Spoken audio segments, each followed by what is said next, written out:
Hi, I'm Michael Sayer with Kansas City, Kansas Public Schools, and today we're going to talk about how to best support your online faculty and ensure that we get the most out of our remote teachers as possible. When it comes to online education, we're facing an entirely brave new world. Traditional management strategies don't always work with your virtual teams and remote faculty. We need to figure out how we can support them and get the most out of their efforts every day, and also how to make sure that they stay satisfied and doing the best that they possibly can through their own motivation as well.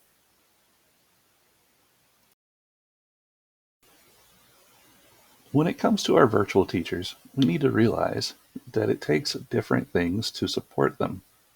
They need different motivators, they need different avenues for continuing education and professional development. Getting the most out of our virtual educators does depend on us understanding these things. Because we are pretty new to online teaching in the field of education, I believe we need to look to the business world for inspiration on how to motivate and train and ensure the satisfaction of our virtual team members.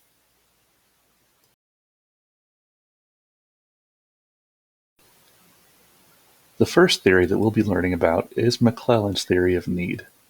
McClellan found that people are motivated in three major ways. First is achievement motivation. These individuals have goals in mind and they need to reach those goals to be satisfied. They want to have the most improved scores and be Teacher of the Year. They want to earn that next degree. If they cannot reach those milestones or get the recognition they deserve, they'll lose their drive. The second type of motivation is affiliation motivation. These people want to feel like they are part of a community. They're most satisfied when they feel valued by those they work with and when they can offer help and advice to their teammates. If they feel like they're on an island, they may begin to flounder and go through the motions daily. The final type is power motivation. These people desire influence. They have a vision and want their team to follow in their path. If they do not achieve that influence, they're likely to move on and find a position that allows them to lead as they want to.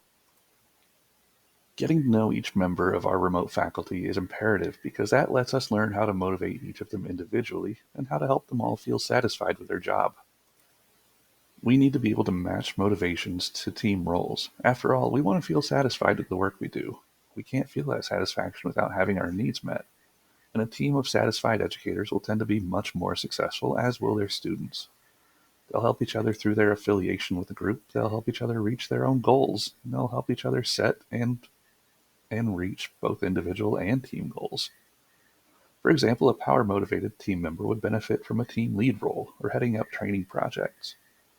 An affiliation motivated team member would be much happier as part of a peer group that supports each other, perhaps in a mentor role.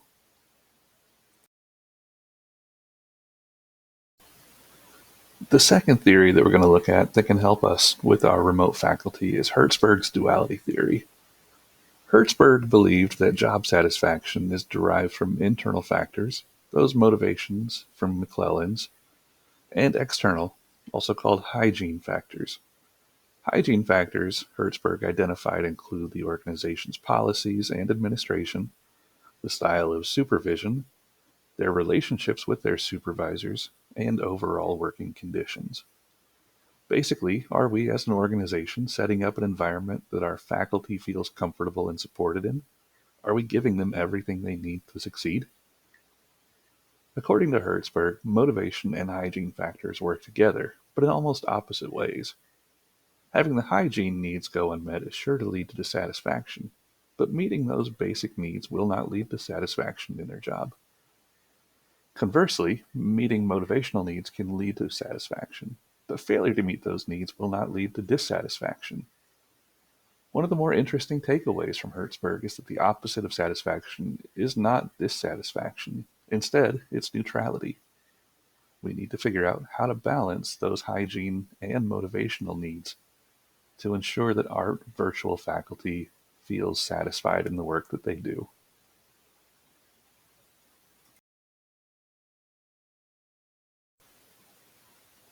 The two theories we just talked about will steer us in how we provide support to our virtual faculty.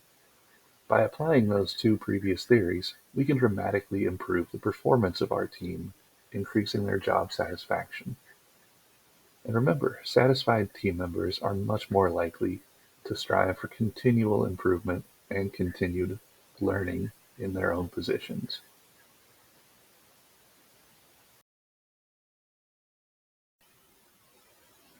By applying the two theories we just learned about, we can effectively support our team.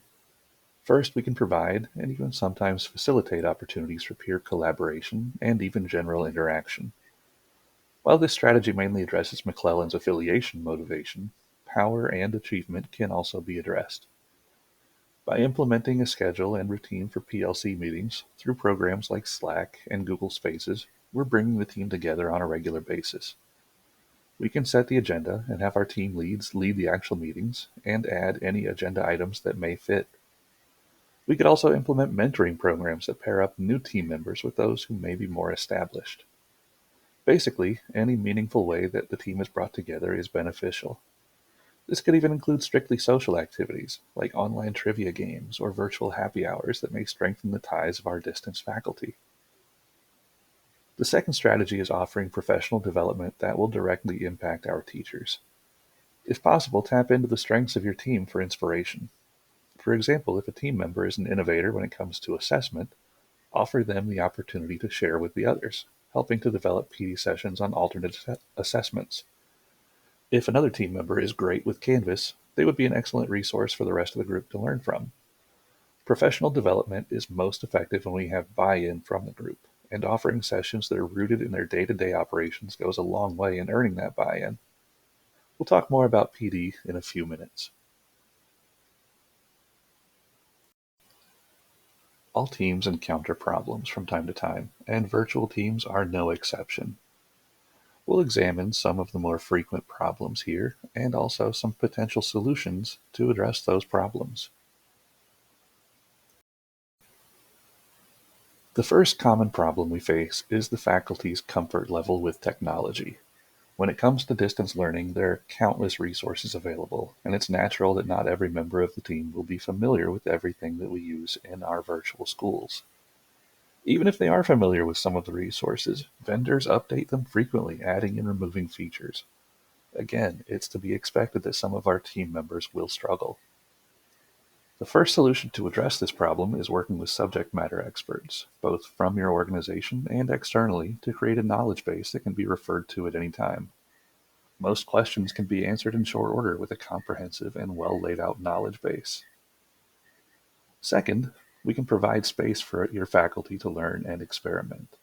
This could be allowing a digital sandbox to create a sample Canvas course. It could be having dummy rosters and logins set up for different resources that will let a team member practice in a real-world environment while not affecting any students. Third, we can incorporate tutorials and examples into professional development sessions. A great example of how to do this comes from Penn State's World Campus, their dedicated virtual school. They understand that examples can be the best learning tools, so they provide online PD courses that also serve to be examples for how the teachers should set up their own courses. They get to see effective course design, navigation methods, and how to incorporate online resources into the learning experience. It's also very important to note that the presentation in a PD session is also extremely important. If the presenter makes a complicated task look too easy, it can have the opposite effect as intended, having a discouraging effect on many watching, making them feel like they'll never be that good or that fast. The next problem that our distance faculty faces deals with assessing student learning. In an online environment, traditional methods of assessment are not always practical or even a good idea. A short multiple-choice quiz, for example, can be easily gamed by students. AI has further complicated the issue, generating entire papers on the fly. To address this issue, we need to first provide continuing education and professional development centered around the topic of assessment. We need to make sure that the entire team understands our philosophy of assessment, helping them expand beyond traditional essays and tests. Instead, they can see assessment as an opportunity for students to synthesize their learning in creative and authentic ways. To help meet that goal, exemplars of non-traditional assessments should be provided. Student products such as audio recordings, video walkthroughs, or any other demonstration of learning can inspire faculty to expand their practices. We can't ignore formative assessment, though. By incorporating periodic, mandatory check-ins, faculty can make sure that students are on the right track before they're formally assessed.